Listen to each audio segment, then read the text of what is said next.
Genghis Khan, yang lahir dengan nama asli Temujin, dilahirkan sekitar tahun 1162 di wilayah yang sekarang menjadi Mongolia, tepatnya di daerah Stepa Khenti, dekat dengan Sungai Onon. Lahir di dalam keluarga bangsawan dari suku Borjigin.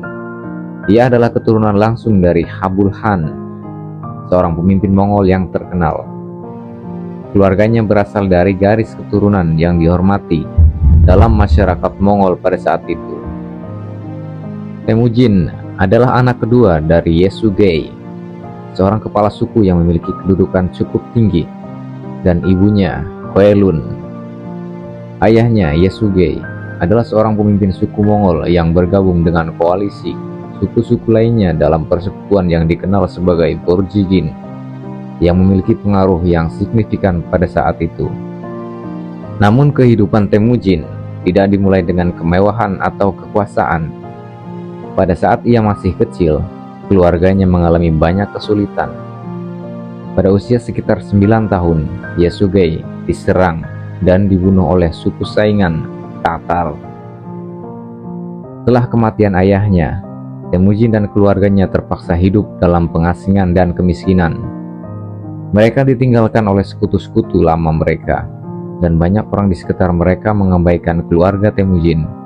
Ibunya, Hulun, berjuang keras untuk merawat dan membesarkan anak-anaknya di tengah keadaan yang sangat sulit. Masa kecil Temujin penuh dengan perjuangan untuk bertahan hidup.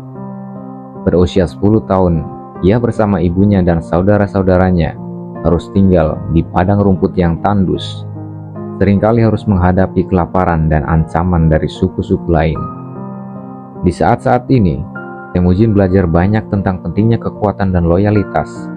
Ia sering menunjukkan keteguhan dan kecerdasan luar biasa dalam menghadapi situasi yang sulit. Pada suatu saat, Temujin diculik oleh orang-orang dari suku Tatar dan dipenjara. Meski begitu, ia berhasil melarikan diri setelah beberapa waktu, yang menguatkan tekadnya untuk membalas dendam terhadap suku-suku yang mengkhianati keluarganya. Di saat-saat ini, ia mulai memahami pentingnya aliansi dan kekuatan dalam dunia yang penuh persaingan dan pengkhianatan. Kehidupan yang penuh dengan penderitaan ini membentuk karakter Temujin yang keras kepala, cerdas, dan sangat berfokus pada kekuatan dan pengaruh. Dia menyadari sejak dini bahwa untuk membangun kembali kekuatan keluarganya dan mendapatkan kembali posisi yang layak, ia harus memiliki pengaruh yang lebih besar dan mempunyai kemampuan militer yang luar biasa. Seiring waktu, Temujin mulai mengumpulkan sekutu-sekutu dari berbagai suku yang sebelumnya terpecah belah. Bahkan dia berhasil memimpin kelompok-kelompok yang lebih besar dalam pertempuran. Setelah pelariannya, Temujin mulai membentuk kehidupan kembali. Ia mengumpulkan pengikut dari suku-suku kecil dan menyatukan mereka dengan kekuatan kepemimpinan yang luar biasa. Pada saat itu, ia juga berteman dengan Jamukha, seorang pria dari suku Mongol yang awalnya menjadi sahabat dan sekutunya. Namun, hubungan Temujin dengan Jamukha mengalami ketegangan. Jamukha yang juga memiliki ambisi besar untuk menjadi pemimpin suku Mongol, akhirnya berkhianat dan melawan Temujin. Perbedaan pandangan tentang cara memimpin menyebabkan perpecahan yang tajam di antara mereka, dan Temujin memutuskan untuk menghadapinya dalam pertempuran. Meskipun sempat mengalami kekalahan, Temujin tidak pernah kehilangan semangatnya. Perjuangan Temujin tidak selalu mulus. Pada usia muda, ia menghadapi banyak kekalahan, termasuk pada saat pertempuran melawan Jamukha. Namun, setiap kekalahan mengajarkan Temujin belajar berharga, baik dalam hal strategi militer, organisasi pasukan, maupun kepemimpinan. Setelah beberapa kali berperang, Temujin mulai dikenal karena keberaniannya, kemampuannya dalam melaksanakan taktik dan kepemimpinan yang bijaksana. Temujin kemudian berhasil merekrut lebih banyak pengikut yang setia kepadanya, bukan karena keturunan atau status, tetapi karena kemampuan Temujin dalam memimpin dan menginspirasi mereka. Ia mulai membangun pasukan yang kuat, yang kelak akan menjadi inti dari kekaisaran Mongol yang besar. Pada usia 20 tahun, Temujin mulai berhasil menyatukan suku-suku Mongol yang terpecah belah. Ia mengalahkan suku-suku yang menentangnya dan mendirikan aliansi dengan suku-suku yang setia.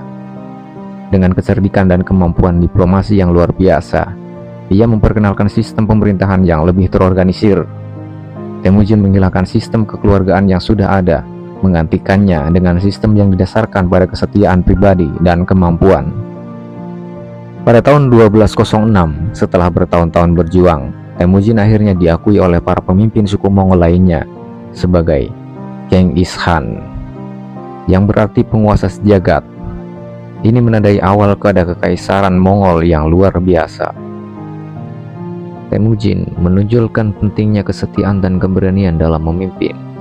Ia tidak hanya menarik pengikut berdasarkan kekuasaannya atau status sosial, melainkan karena pengikutnya percaya pada prinsip-prinsipnya dan kesetiaan kepada dirinya.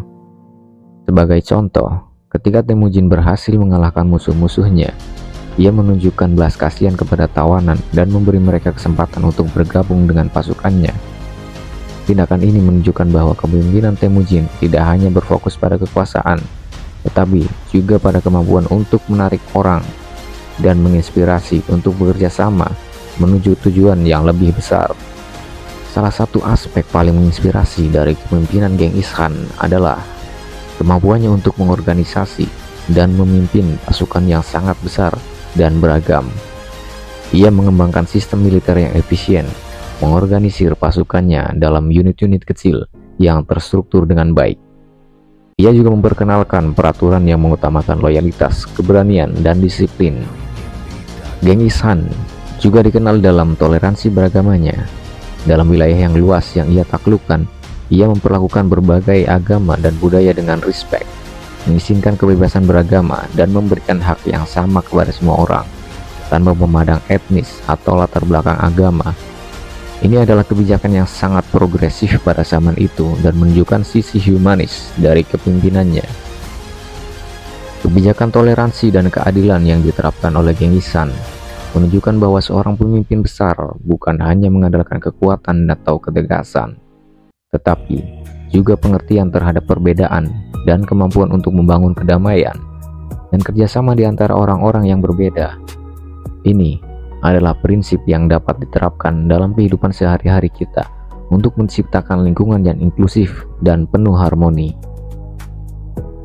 Awal mula kepemimpinan Genghis Khan mengajarkan banyak pelajaran inspiratif tentang ketahanan, keberanian, dan kebijaksanaan dalam menghadapi tantangan hidup.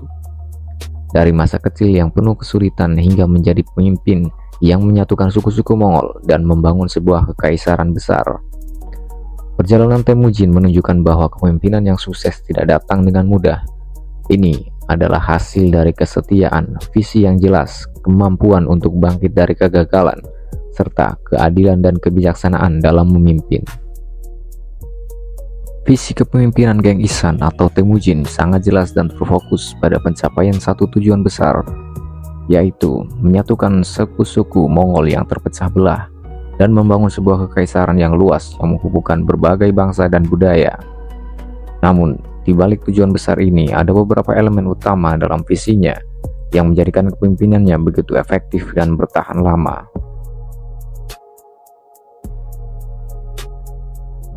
Tigendagra, jamahagro ne jia hitana multich baga.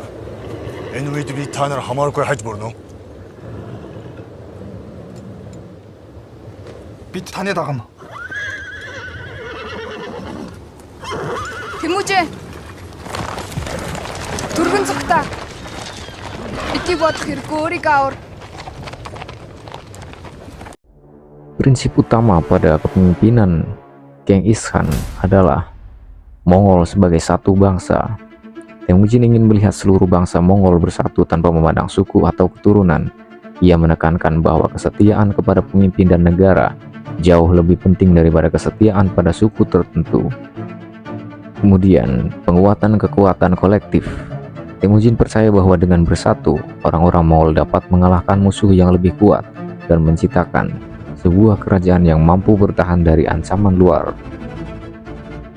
Meskipun Temujin berasal dari keluarga bangsawan suku tertentu, Ia tidak membangun kekuasaannya hanya di atas dasar darah atau warisan, melainkan dengan membangun hubungan yang kuat dengan suku-suku yang lebih kecil dan bahkan dengan mereka yang dahulu memusuhi ayahnya.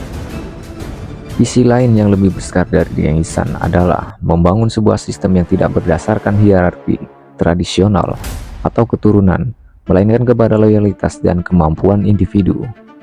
Dalam pandangan Geng Isan, kepemimpinan tentang mendapatkan kepercayaan orang lain bukan hanya melalui warisan atau kekuasaan, tetapi lebih melalui kemampuan dan integritas.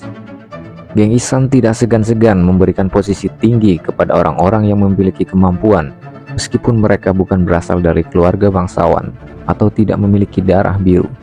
Ia percaya bahwa kesetiaan pribadi kepada pemimpin jauh lebih penting daripada hubungan keluarga atau suku.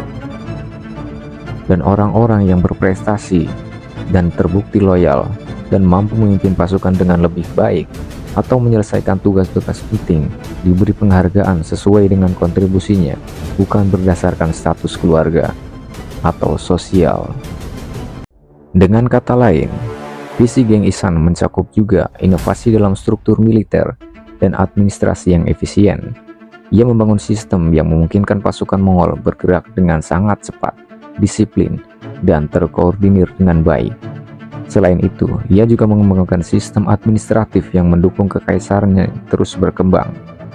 Sebagai contoh, Geng Isan membagi pasukannya menjadi unit-unit kecil yang disebut dengan Harban atau 10 orang, Zun 100 orang, Minghan 1000 orang, dan Tumen 10.000 orang. Setiap unit dipimpin oleh seorang pemimpin yang dihormati dan memiliki tanggung jawab penuh atas pasukannya. Kemudian, pasukan Mongol dilengkapi dengan sistem kurir yang memungkinkan mereka mengirimkan pesan dengan sangat cepat ke seluruh kekaisaran. Hal ini memungkinkan koordinasi yang lebih baik di lapangan. Geng Isan juga memperkenalkan kebijakan administrasi yang efisien dengan menghargai keberagaman. Ia mengangkat pejabat berdasarkan kemampuan dan kinerja, dan tidak mengutamakan latar belakang etnis atau agama. Hal ini menciptakan sebuah sistem yang lebih inklusif dan lebih efektif dalam mengelola wilayah yang luas. Salah satu contoh dari inovasi militer Geng Isan adalah penggunaan taktik gerilya yang sangat efektif, serta mampu untuk mengadaptasi strategi peperangan berdasarkan situasi yang dihadapi. Ia juga mengintegrasikan teknologi terbaru seperti senjata api dan katapel untuk mendukung pasukannya. Selain daripada kekuatan militer dan kemampuan administrasi pada kekaisaran Geng Isan, ia juga menggunakan toleransi beragama dan pembangunan ekonomi.